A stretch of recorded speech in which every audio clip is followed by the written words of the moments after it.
Fala, Guilherme!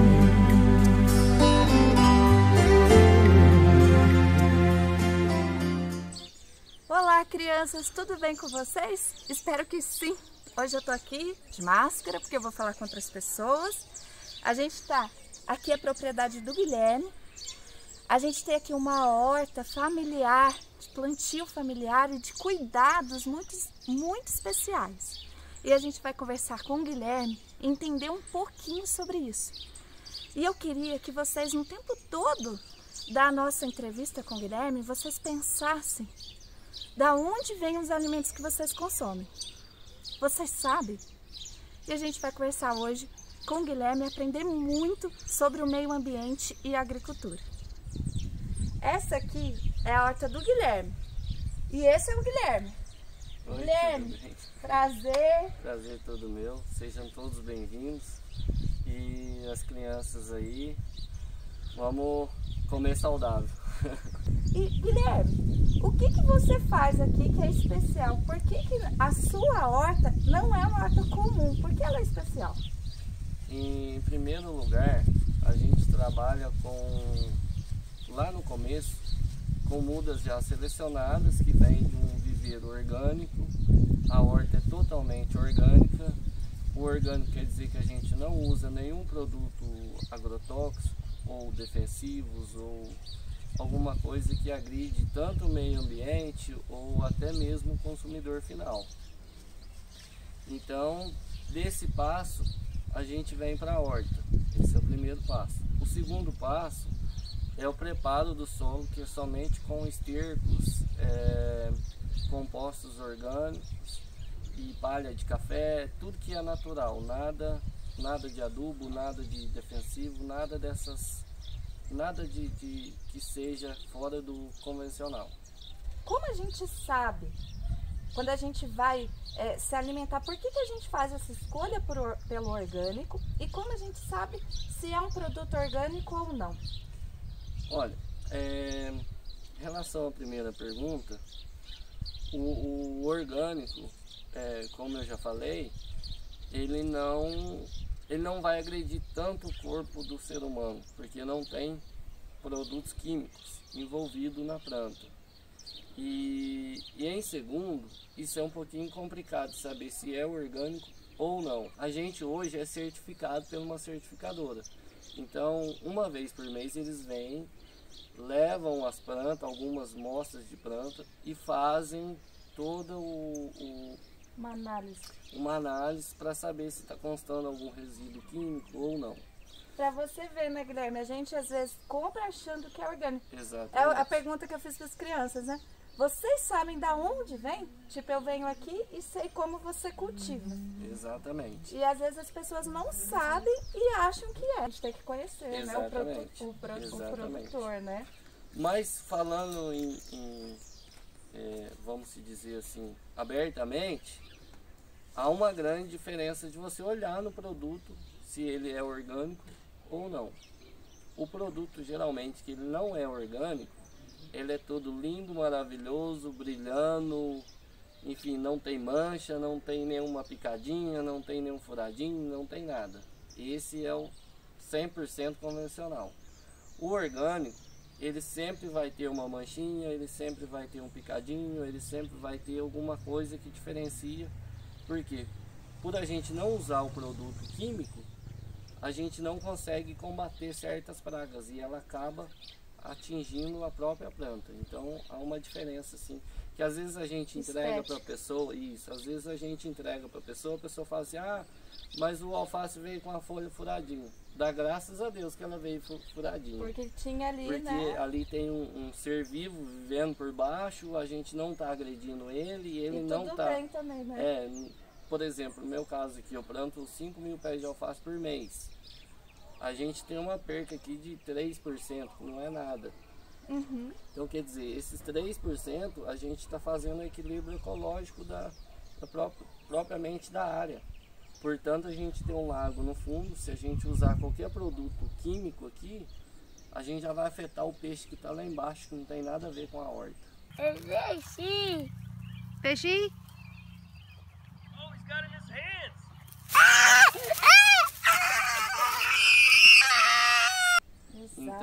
gente já opta por essa situação para já não acontecer toda uma cadeia em volta que acaba agredindo o meio ambiente todo, né? Acaba. E Guilherme, as crianças que estão assistindo a gente, a maioria delas são de São Paulo.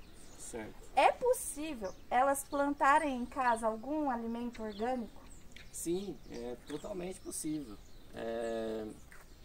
Hoje nos grandes centros, por exemplo, assim, vendem-se as sementinhas já. Aquela é uma semente convencional, mas dá para transformar ela em orgânico. Porque o que muita gente não entende às vezes é assim: você pega uma semente, essas compradas de saquinho em supermercado, ela tem algum certo de química nela. Existe sim. Só que o que acontece?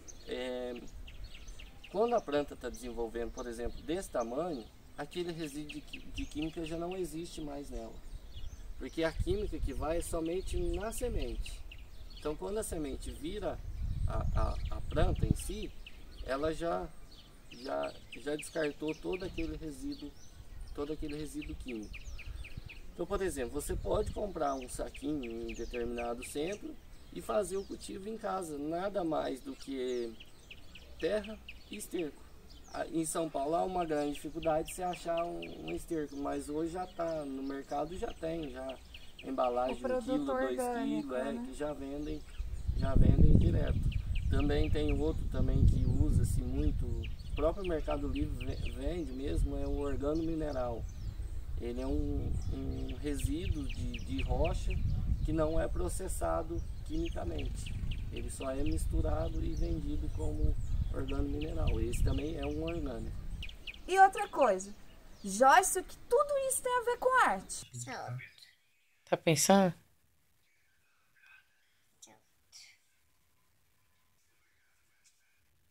A gente vai agora conhecer o Jorge Mena Barreto, que é um artista que fez um restaurante pensando em tudo isso e transformou esse restaurante numa obra de arte. Vamos conhecer o Jorge?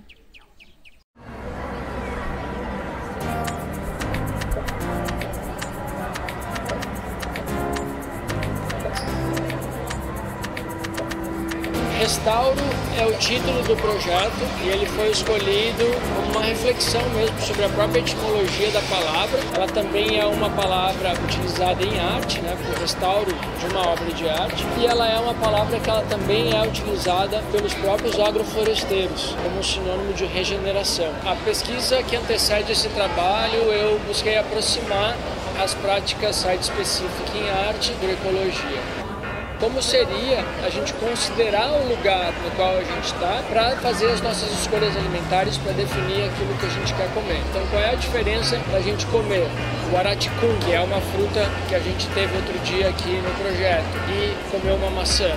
Se a gente pedir para uma criança desenhar uma árvore frutífera, a gente vai ver que ela vai desenhar uma macieira, ela não vai desenhar uma árvore de araticum. Só que para a gente produzir a maçã aqui, a gente precisa de pelo menos 60 banhos de pesticida, precisa de maquinário pesado, que a gente está forçando a terra a produzir algo para o qual ela não necessariamente tem vocação, por conta de uma internacionalização do gosto. Então, o que isso quer dizer em termos de impacto ambiental? Que a gente está substituindo uma paisagem, né, a paisagem florestal, por uma paisagem de lavoura. Então, de que maneira que esses fazendeiros que têm desmatado a Amazônia para trazer o gado, trazer a soja, essas pessoas também atendem a uma demanda de hábitos alimentares que temos hoje em sociedade. Esse curto-circuito, essa sinapse, é proposta pelo Restauro a partir do que eu chamei de escultura ambiental, de imaginarmos então o nosso sistema digestivo enquanto uma ferramenta escultórica e de que aquilo que eu decido comer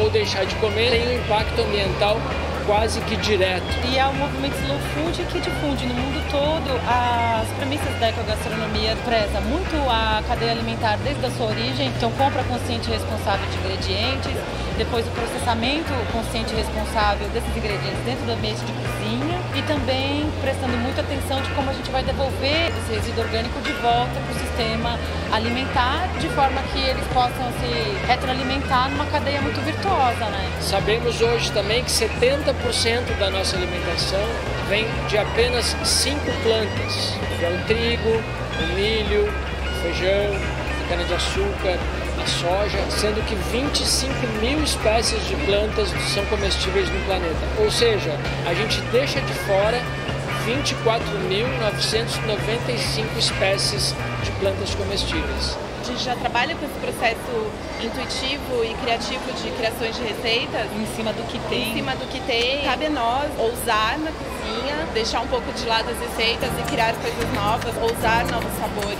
Então essa parceria nossa com o Jorge Mena Barreto não podia ser mais linda, porque o que ele visionou é muito ecogastronômico. Ao servir nesse restaurante alimentos provenientes da agrofloresta, os próprios alimentos carregariam a informação da floresta, seriam lidos pelos corpos aqui presentes. Entendemos hoje que a nossa fome, assim como o alimento, também é multidimensional. Acho que o restauro ele se endereça a todas essas outras fomes de restaurarmos a nossa conexão com a terra e a nossa conexão com o ambiente, ao mesmo tempo em que a gente se alimenta. A gente se alimenta, mas a gente também alimenta processos transpessoais nesse ato tão banal de comer.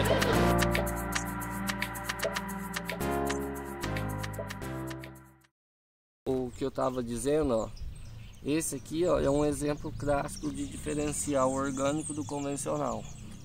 O orgânico você vai ter esses furadinhos, você vai ter um comidinho, você vai ter uma falta de folha, um pedacinho. O convencional não, ele já é uma folha totalmente lisa, brilhosa.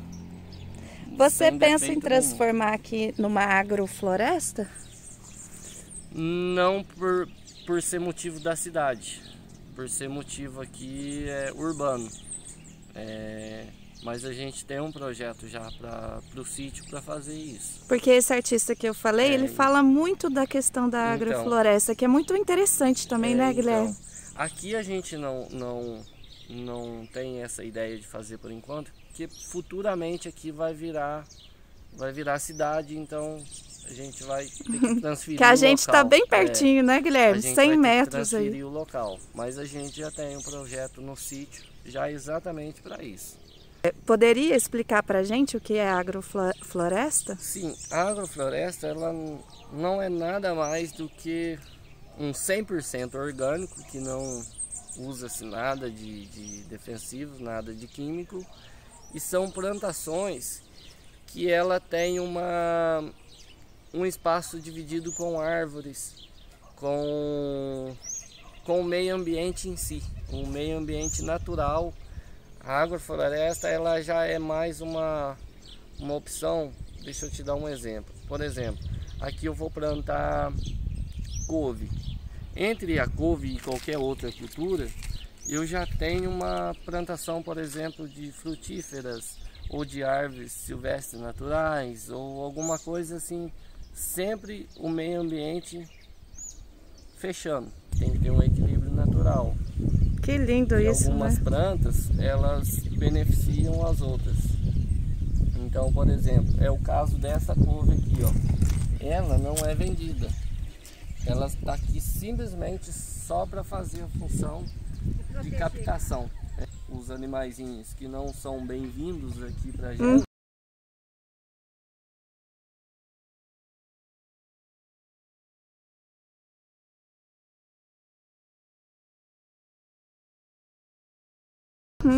Ela está fazendo essa função, mas, por exemplo, ela está mantendo eles vivos, mas servindo de alimento para as outras, né? Outros.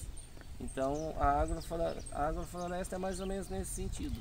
É como se aqui fosse uma árvore frutífera, estou colhendo o fruto dela, ao mesmo tempo ela está fazendo sombra para as outras plantas. Se olhar, você já vê um pé de couve ali que já está na sombra, você já vê que ele está maior que todos. Está mais bonito aqui. Devido à árvore da sombra. E não só também A árvore também tem outra função, ó.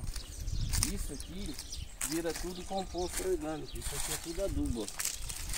Isso aqui é rico em potássio. Então, por exemplo, em vez de eu comprar um adubo de potássio, a própria folha da árvore já me dá isso. Que interessante. A natureza, né, Guilherme? Ela própria se consegue renovar. Olha, esse aqui é um simples exemplo. Se eu passar qualquer tipo de veneno aqui, eu vou matar esse bichinho lindo que chama joaninha. Todo mundo conhece como joaninha. Qual que é a função desse bichinho aqui na horta? Há umas praguinhas minúsculas que são chamadas de pulgões. Esses pulgões, eles comem toda a seiva da planta, onde a planta fica totalmente debilitada.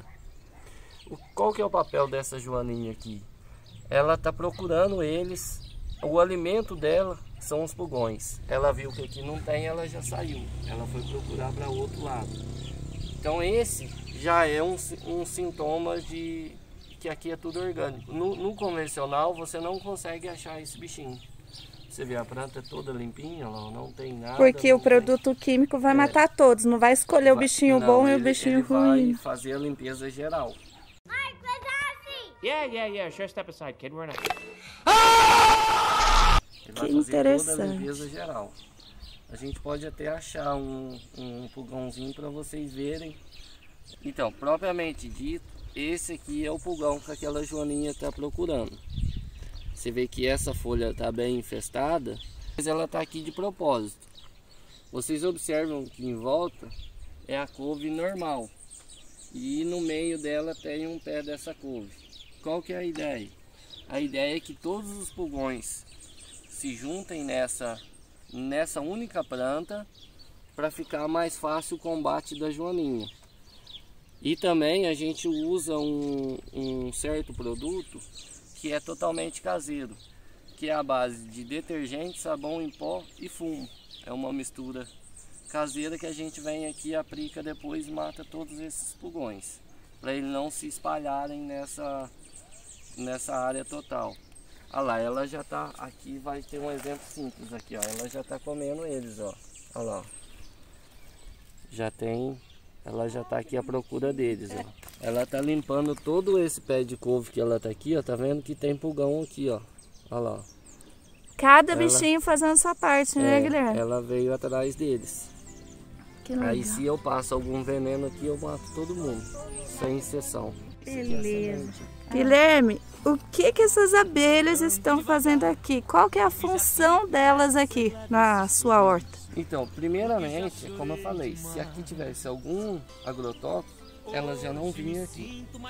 Segundo, elas estão colhendo o pólen para depois virarem o mel, enfim, fazer toda aquela cadeia produtiva do mel dela. Mas ao mesmo tempo, ela tá polinizando todas essas plantas, tá? Para vir nova florada, novas plantas, novos arbustos. Fazendo o papel dela aqui, né? O papel dela, ela faz dois papéis ao mesmo tempo. Ela colhe o alimento dela e faz a produção aumentar. A importância dela, né? No bichinho tão pequenininho. Ela rela a patinha nessas florzinhas aqui, cor de abóbora, e que isso aqui é um pólen. Aí ela senta aqui ela senta aqui onde que não tem, ali ela senta e assim vai virando. Assim a produção faz um enxerto, vai virando maior. Que lindo isso. O manjericão vai ficando cada dia mais Cada dia mais bonito. Exatamente. Pois é, ela própria já consegue se autossustentar. Muito obrigada, Guilherme. Foi um prazer conhecer você, o seu trabalho aqui que está incrível, né? E a gente precisa mudar os nossos hábitos alimentares, né? Exatamente, a gente precisa aprender a alimentar melhor. Obrigada, Guilherme. De nada.